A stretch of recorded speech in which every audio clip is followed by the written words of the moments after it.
काय सांगा, smart meter prepaid मीटरचा अदानी समूहानं विरोध केला असताना पण आज कार्यालय उघडा असल्याचं निदर्शनास आलंय. शिवसेनेने याला विरोध केला होता. मग कसं बघताय ते?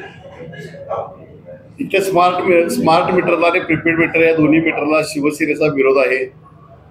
काल योगायोगानं गडिंग्लजच्या विभागामध्ये पण फार मोठा मोर्चा सर्वपक्षीय महाविकास आघाडीचा निघाला. या मोर्चामध्ये प्रचंड प्रमाणात जनता सहभागी झाली होती आणि त्या जनतेच्या रेट्यासमोर सुद्धा त्यांनी सांगितले की आम्ही गडिंग्लज आजारात चंदगड या विभागातून कोणालाही मीटरची सक्ती करणार नाही.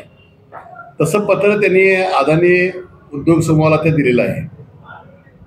शिवसेनेमध्ये कोल्हापुरात आंदोलन केल्यानंतर आम्ही त्या अदानी ग्रुपच्या सर्व लोकांना त्यांच्या कार्यालयातून हकालपट्टी केली आणि त्यांना सांगितलं तुम्ही या कार्यालयात यायचं नाही. कोल्हापूर शहरामध्ये कोल्हापूर जिल्ह्यामध्ये कुठेही स्मार्ट आणि प्रीपेड कार्ड बसवायचं नाही.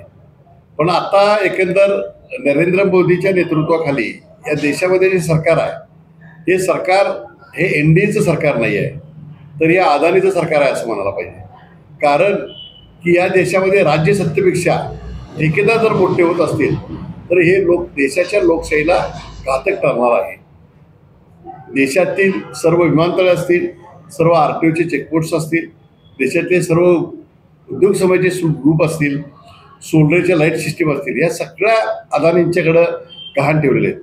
विशेष करून धारावी झोपडपट्टी या ठिकाणी नागरी सुविधाच्या नावाखाली लोकांना काही घरं बांधायची आणि मोठमोठ्या इमारती उभा करायच्या, अशा प्रकारचा कुटील आणि कारस्थानाचा डाव या देशामध्ये सुरू आहे. याला केंद्र सरकार सर्वस्वी जबाबदार आहे. या देशाचे नरेंद्र मोदी हे जबाबदार आहे. त्याचबरोबर महाराष्ट्रामध्ये देवेंद्र फडणवीस येणारं हे सर्वसामान्यांचं सरकार असेल अशा पद्धतीची वल्गना त्यांनी शपथविधीच्या नंतर केलेली होती. तर आमचं असं मत आहे की हे जे मीटर आहे 15,000चं मीटर, याची सक्ती जी आहे ती त्वरित महाराष्ट्र शासनानं बंद करावी. अदानी आणि या ग्रुपनं जरी या ठिकाणी लोक आणले असते तरी सुद्धा आता ही शिवसेना उद्धव बाळासाहेब ठाकरेंनी काढलेला मोर्चा, गडिंग्लजमध्ये निघणारा मोर्चा, 13 किंवा 20 तारखेला गारगोटीमध्ये मोठा मोर्चा निघणार आहे. या मोर्चानंतर याचं लोण हळूहळू संपूर्ण महाराष्ट्रामध्ये पसरल आणि ज्यावेळेला जनता सक्षम होईल किंवा जनतेची ताकद या अदानी आणि सरकारपेक्षा मोठी असेल आणि जनता हे स्मार्ट आणि प्रीपेड मीटरचं जे काय सक्ती आहे ती हाणून पडत. शिवसेनेबरोबर महाविकास आघाडी सुद्धा यात सामील असणार आहे का, किंवा त्या अनुषंगाने काय चर्चा झालेली आहे? नाही, आता जर विचार केला आपण तर गडिंग्लजमध्ये प्रीपेड मीटरच्या माध्यमातून महाविकास आघाडीचे सर्व घटक पक्षाचे पक्ष असतील, सामाजिक संघटना असतील, आदरणीय कॉम्रेड संपतराव देसाई यांच्या नेतृत्वाखाली ते सर्व लोक एकत्र जमा झाले होते.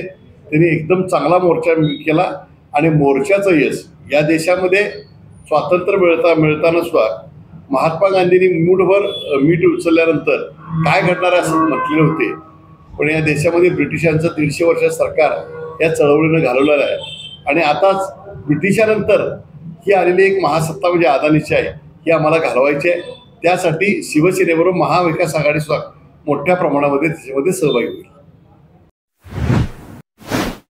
बाळ, फ्रीजमधून श्रीखंड काढ ना. आम्ही पूर्वी घरीच बनवायचो श्रीखंड, त्याची चवच वेगळी होती. आता काय सगळं रेडीमेड. आजी, हे श्रीखंड खाऊन बघ. आज तुझ्या आईनं घरीच बनवलं की काय? हे आहे गोकुळचं श्रीखंड. अगदी जिभेवर रेंगाळणार. जिभेवरच नाही तर मनावरही रेंगाळणार. गोकुळ श्रीखंड, मनावर रेंगाळणार.